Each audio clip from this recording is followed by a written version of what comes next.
limit as h approaches 0 from 1 over x plus h minus 1 over x divided by h, right? That is, oh, it's 2. Is that okay?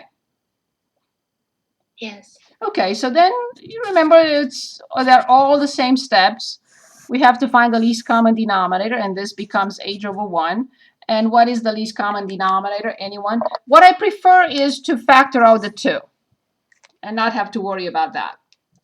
You don't have to. You'll get the same answer. So can anyone tell us the least common denominator? It's x times x plus 4. Right. And x plus h. Exactly. Perfect. So then this will need an x, and this will need an x plus h. But remember, I put the 2 in front. So it's x minus h, right? Minus x minus h. We know that terms without h have to go away. And they do. So limit as h approaches 0. The numerator has minus h with negative 2. So negative 2h over x plus h, but I have to flip the denominator because I'm dividing by a fraction. And this is what happens next. Now you plug in 0 and you get negative 2 over x squared.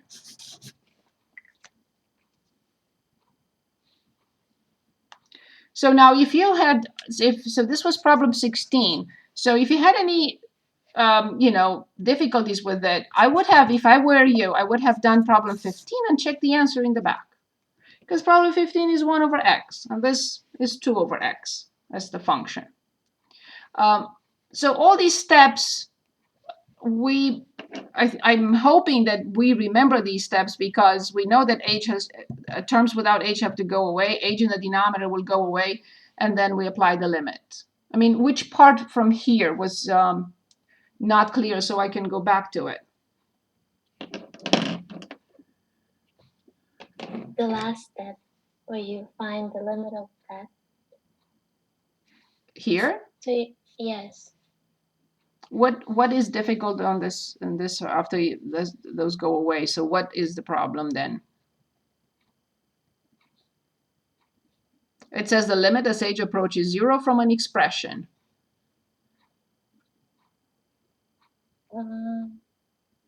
Actually, I understand now. Okay, very good. Is this good enough, or do we have other parts to look at 16? Is there any other part that you want to look at? No. And since this is f prime, when you are asked to find f prime of negative 2, you will plug in negative 2, right? When you're asked to plug in 0 here, what would you say? What about f prime of 0? It does not exist. Very good, awesome. Which means f prime, I'm sorry, I meant to write f of x is not differentiable. So f is not differentiable at 0.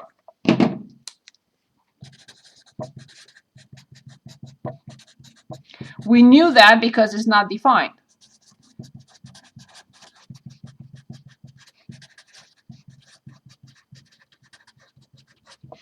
It's not defined at 0, so we knew that its derivative will not exist at 0. Good. Do we have other questions before we move on to Nick's question? Was this the only one that you wanted to see? Or was there anything else?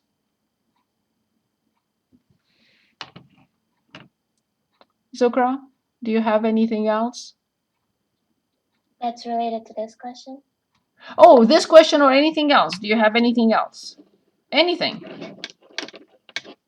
Yes. Okay, I'm ready.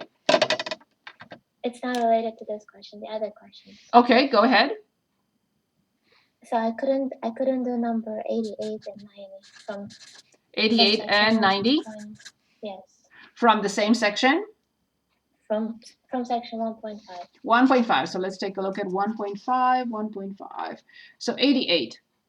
So the temperature during an illness, so we have T of T equals negative 0.1 T squared plus 1.2 T and plus 98.6. Find the rate of change. So the rate of change T prime, I bring down the power multiplied by this. Plus when I differentiate this, T prime is 1. So 1.2. So this is part A. Is Is this clear? No, not really. So from last time, that's why I'm hoping that my students can keep up with this because it's a lot of work, okay? So from last time, when we differentiated different functions and looked at rules, we said that x squared prime is 2x, which we already determined with a definition. So all you have to do when you differentiate t squared, you bring down 2, as we have here. T squared prime is 2t. And you have to multiply 2 by this number, and you get this. And when we differentiate or trying to find the slope of this, or the slope of this if you want, it's 1.2. This we know from algebra. The slope of a linear function is, in this case, 1.2. Is that okay? Yes. Okay. So in part B, we're asked to find the temperature at 1.5, and I'm sure you're going to determine it by plugging it in. Do you have any difficulties plugging it in? No. And part C, find the rate of change. So that's when I'm asked the rate of change, then I have to plug in the function that is the derivative. So this will be the temperature at the particular time, and this will be the rate of change of the temperature at the particular time. Is this okay? Yes, I got it now. Please, I'm begging everyone, please watch the videos before you start homework. It will save you so much time. Please, I'm begging you. I don't mind begging. It became part of my job. 90. So I have S of R equals 1 over R to the fourth, which will be written as R to negative 4. We know that. Can be used to determine the resistance to blood flow. Okay, so resistance to blood flow, this is S, and R is the radius in millimeters. Okay, and then find the rate of change of resistance with respect to R. Okay, so I'm asked to find the same thing. I bring the power in front and subtract 1 from the power. That's the power rule that we looked at. Any questions on this? No question. In part B, we're asked to find the resistance at 1.2. So you just plug it in and write the answer. And units of resistance. And in part C, they're asking us to find the rate of change with it, okay? So S of 0.8. So S prime, the rate of change. So this will be the units of resistance per millimeter. Units per millimeter. And you just plug it in. Is that okay? Yeah, I got it. Good. Thank you. Perfect. Next question. Nick, you're next.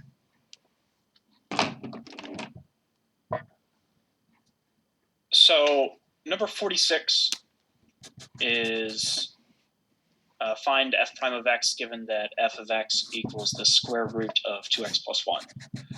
Now, if I go through the difference quotient and use that method to... Yes, we do not know any other method right now. So we have to find f prime of x, which is limit as age approaches 0. From yes, this... and I don't have a problem with that. Like that makes sense to me. What I'm trying to figure out is if I rewrite f of x as the quantity 2x plus 1 to the 1/2 power. We are going to talk about the chain rule today. Yes. So you will have 2x plus 1 raised to 1/2. And when you want to differentiate that, so you treat this, imagine that this is just x. You bring 1/2 in front, right? Times this, whatever that is, to 1/2 minus 1, which is negative 1/2. But now you have to multiply by the inner function prime, which is 2. So I'm going to talk about the chain rule today. Allow me a few minutes to work on some problems with the product, the product and the quotient rule, and then we're going to get to that. And we're going to that's why use... it didn't work, because we haven't learned it yet. Okay. Yes, we haven't, but yes. So the formula would be, and I'll explain again, f to a power n prime will be n times the function, this is not plain x, to n minus 1. And if it were x, then this would have been 1. But I also have to multiply by the inner function prime. But we also have a shortcut. So this is the formula. We're going to talk about it. But the shortcut for any square root, the square root of a function prime, is directly 1 over 2 the square root of the function, which we already know. We would have stopped here if this were just x times f prime. Gotcha. But I don't want to confuse anyone, so give me a few minutes and I will go back to this. I'm hoping to get to it today. Very good question. Yes, indeed. Much easier to use the chain rule. I agree. Other questions? Anyone else? Anything else that you would like to ask? Anything else? I'm going to share. So I want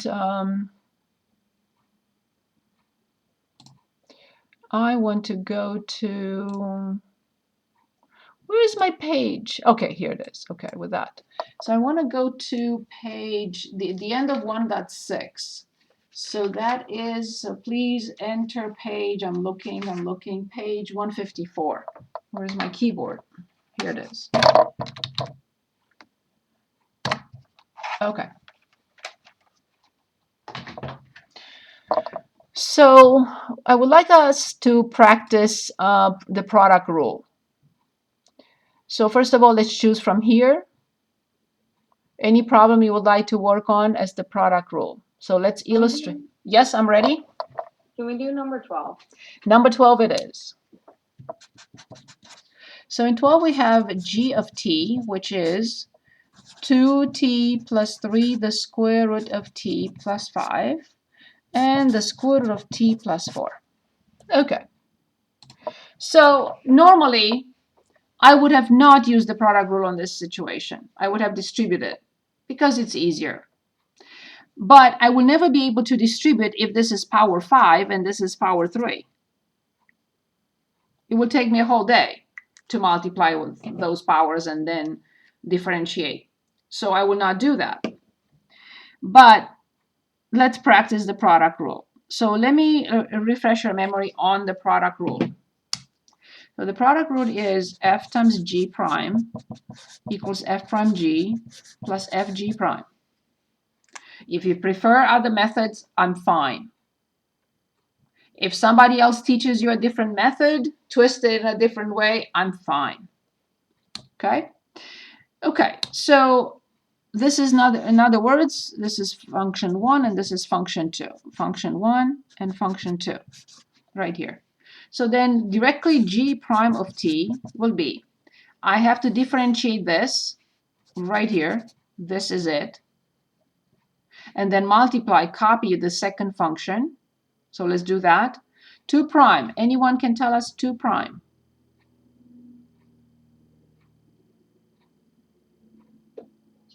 2, very good. Plus 3. We already know this. This is in the back of our minds. We already proved it. It's 1 over 2 the square root of t.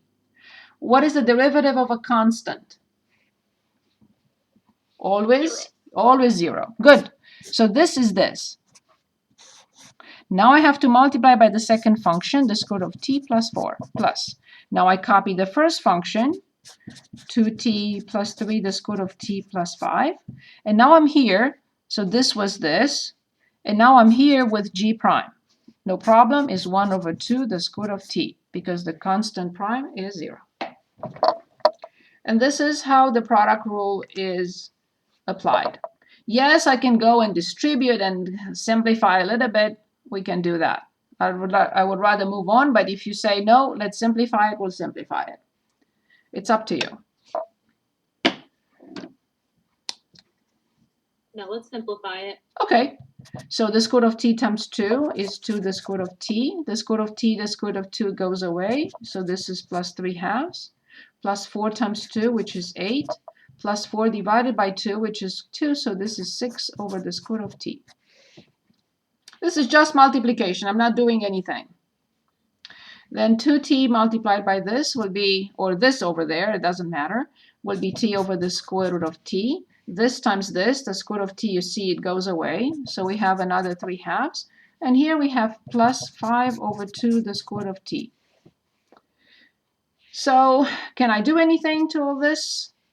2 the square root of 2, t is alone. 3/2 plus 3/2 is 6/2, so this is 3, plus 8 is 11.